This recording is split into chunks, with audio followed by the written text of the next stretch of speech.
Government jail అధికారులను suspend చేయాలి, jail అధికారులను సస్పెండ్ చేయాలి, జైలు అధికారులను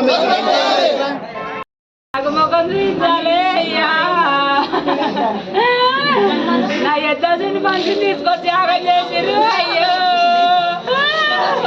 అయ్యో నా మనిషి నాకు కావాలి. అయ్యో పట్టుకొని అయ్యో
బాత్రూమ్ లో కలుపుకొని లోట తాగేసి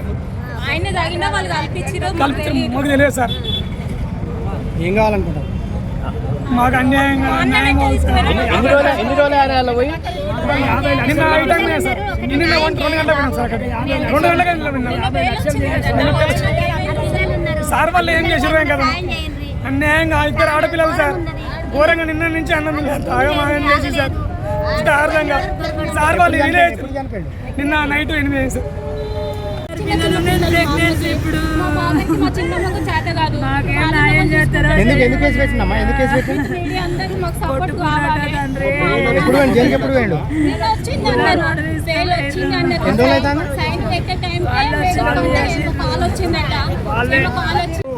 ఇంటి మీదకి వచ్చిండు మా కొడుకు మా మేనగోళ్ళు భర్తకు ఇంటి మీదకి వచ్చి ఒకరు దర్శిండట. నన్ను దర్శనమని ఆయనకి అన్నట.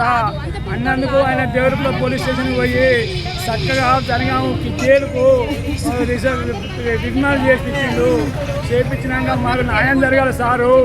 మా కోడలకు మా మరలకు ఇంకా 50 లక్షలు మీరు మంజూరు చేయాలి సారు. అందరూ కలిసి సాయం చేయాలి సారు. మా ఇంటి మీదకి వచ్చి కొట్టిపోయిండు సారు. రాలేదు ఆయన రాకుంటే ఊర్లో పెద్ద మనుషులు వాళ్ళనో వీళ్ళనో పిలిచి ఆయన చారనేట ఆయన కూడా మరి అడగాలి కదా, ఎందుకు వస్తలేడు ఆ బ్రహ్మచారి సింగరాజు బ్రహ్మచారి వాళ్ళ ఆకిట్లకు వచ్చి ఆయననే కొట్టి ఇట్లా చేసి వాళ్ళని కేసు పెట్టి ఏం నిలవని వాళ్ళకి తెలియక ఏమైందిలే అని అనుకుని తీసుకుపోయారు. మేమైతే మల్లేషన్ అనే వ్యక్తిని పోలీసులకు ఎట్లా అప్పచెప్పినామో వాళ్ళు అప్పచెప్పే బాధ్యత ఉంటుంది. ఆ పోలీస్ స్టేషన్లో న్యాయం జరగదు. మాకెక్కడ జరుగుతుంది ఈ న్యాయం? స్టేషన్ ఇప్పుడు గవర్నమెంట్ ఉన్నది ఏమిటికి? ఈ స్టేషన్లు అని వీళ్ళకు లక్షల కోట్ల జీతాలు ఇచ్చి ప్రజల్ని సమాజాన్ని అందరినీ కాపాడుతా అనుకున్నారా? వీళ్ళు ఏమిటికున్నారు? ఒక బీదోని ఏం లేని ఒక బీదోని ఒక గుంట భూమి లేదు. 2 ఆడపిల్లలు 4 నెలల ప్రెగ్నెన్సీ ఎవరు చేస్తారు? ఏం లేదు. ఆయన పని చేసుకుంటే వాళ్ళ భార్య పిల్లల్ని ఇంట్లో కనీసం ఇలా తిందామంటే చుట్టాలు వస్తే ఒక పావుసేరు బియ్యం లేదు. ఈ రోజు 500 వస్తే 500 తెచ్చుకొని కుటుంబాన్ని గడుపుకుంటాడు సార్. ఇలా తిన్నామంటే కూడా బియ్యం లేదు. వాళ్ళ కొండి పెట్టుకుంటే ఆ పిల్ల ఉపవాసం భార్యకు భర్తకు పెట్టుకొని ఒక పూట తిని ఒక పూట అంతది. ఎవరు చేస్తారు సార్ ఆమెకు? ఎట్లా అప్పచెప్పిండా ఆ పోలీసులు మాకు అప్పచెప్పాలని కోరుకుని ఏం న్యాయం చేస్తారో చేయాలి సార్. మాకు అంతే.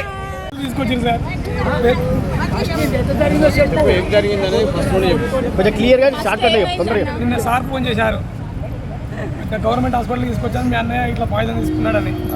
తీసుకున్న తర్వాత నేను ఫోన్ చేస్తే వచ్చాను. అప్పటికే రక్తం కక్కుంటున్నాడు. ఇక్కడనే సీరియస్ అయిపోయినాడు. ఇక్కడనే సీరియస్ అయిన తర్వాత ఎమర్జెన్సీకి రాసాడు, వరంగల్ రాశారు. వరంగల్ రాసేసరికి అప్పటికే రక్తం కక్కుతుంది. సార్ సీరియస్ ఉన్నారు, ఏం చేశారు సార్, మీరు ఏం చేశారు సార్ అదని చెప్పి బాగా యాడ్ చేసిన. లేదబ్బా మేము ఏం లేదు, లోపల ఎట్లుంటుంది సార్, అది లోపల ఎట్లుంటుంది, మీరు ఎట్లా ఏం పెట్టి మీరు పెట్టాలనే పెట్టిరా సార్ అని చెప్పి బాగానే చేసిన, పెట్టాలనే పెట్టిరా సార్, మీరు టాయిలెట్లు అడిగించారు సార్. అతను టాయిలెట్లు అడిగించేపటికి నేను దాపెట్టుకున్నాడు. తర్వాత అన్నం తినేటప్పుడు అది తీసుకొని మళ్ళీ బుక్కిండి సార్ అని చెప్పి వరంగల్ అక్కడ తీసుకుపోయేసరికి చనిపోయింది సార్. ఏం బుక్కిండి? కమిషన్ పోటీ ఇచ్చిన వ్యక్తి ఫస్ట్ మా ఇంటికి వచ్చిండు సార్. వచ్చి మా అన్నతో మజాక్ ఆడిండు. ఆయన ఫస్ట్ మా అన్నని కొట్టిండు, తర్వాత మా అన్న తనని కొట్టిండు. కట్టి ఉండేసరికి కట్టితోని కాలు మీద కొట్టబోయిండట. మా అన్న ఆయన చేయటం పెట్టిండు. అది చేయికి తాకేసరికి చిన్న ఫ్రాక్చర్ సార్, పెద్దది ఏం కాదు. తన హాస్పిటల్కి వెళ్ళి పెద్ద ఫ్రాక్చర్ అయింది నాకు అని ఇదంతా డ్రామా ఆడుతుండు. కావాలంటే మీరు వెళ్ళి రిపోర్ట్స్ చూడొచ్చు, పెద్దది ఏం కాదు. తనే వచ్చి తనే గొడవ చేసి మళ్ళీ తనే వెళ్ళి కేసు పెట్టిండు సార్. ఉదాహరణ రోజు సార్.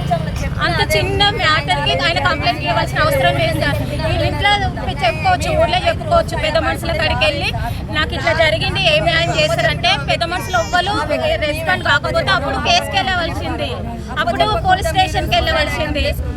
డైరెక్ట్ పోలీస్ కేసు పెట్టిండు సార్. తీసుకెళ్ళినాక కూడా మా అన్నని తీసుకెళ్ళిండి. ఏమంటే దేవరపల్లి పోలీస్ స్టేషన్ తీసుకెళ్ళిరు. ఆ నుంచి 5 minutes లో కోర్టు తీసుకొచ్చారంట సార్.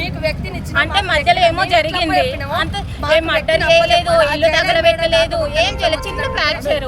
దానికి ఇంత పెద్ద చేసిండు. మేము 4 days నుంచి ఏమనుకున్నామంటే జైల్లోనైతే వాళ్ళే మా అన్న ఇబ్బంది పెట్టి వాళ్ళే చంపిరని మా అనుమానం సార్. మా అన్ననైతే అనేంతలు ఆయన చనిపోయే వ్యక్తి కాదు, అంత పిరికి కాదు. పోలీస్ రక్షణలో మీకే న్యాయం లేదు, మీకన్నా సేఫ్టీ లేకపోతే ఇంకెక్కడ సేఫ్టీ ఉంటుంది సార్. 4 days మేము భయపడ్డాం సార్. మా అన్న ఎట్లుంటాడు కానీ పోలీస్ అండర్లో ఉండు కదా, సేఫ్ ఉంటాడు. మనం వెళ్ళి మన ఏం న్యాయమో మన న్యాయం మనం మాట్లాడుకొని మా అన్నం తీసుకొచ్చుకుందాం అనుకున్నాం సార్. కానీ ఇట్లా చేసి నిన్న కాల్ చేసి మధ్యాహ్నం మీ మనిషికి చేసిండు సూసైడ్ అటెంప్ట్ అన్నాడు సార్. నైట్ కాల్ చేసి చనిపోయింది అంటారు. అంత ఈజీనా? మీకన్నీ రక్షణ లేకపోతే మేము ఎక్కడికి వెళ్ళాలి? మీకన్నీ సేఫ్టీ లేకపోతే మేము ఎక్కడికి వెళ్ళాలి సార్? మా అన్ననైతే మాకు కావాలి. అతి తక్కువ సమయంలో మీ వ్యాపార సామ్రాజ్యాన్ని పెంచుకోవాలనుకుంటున్నారా?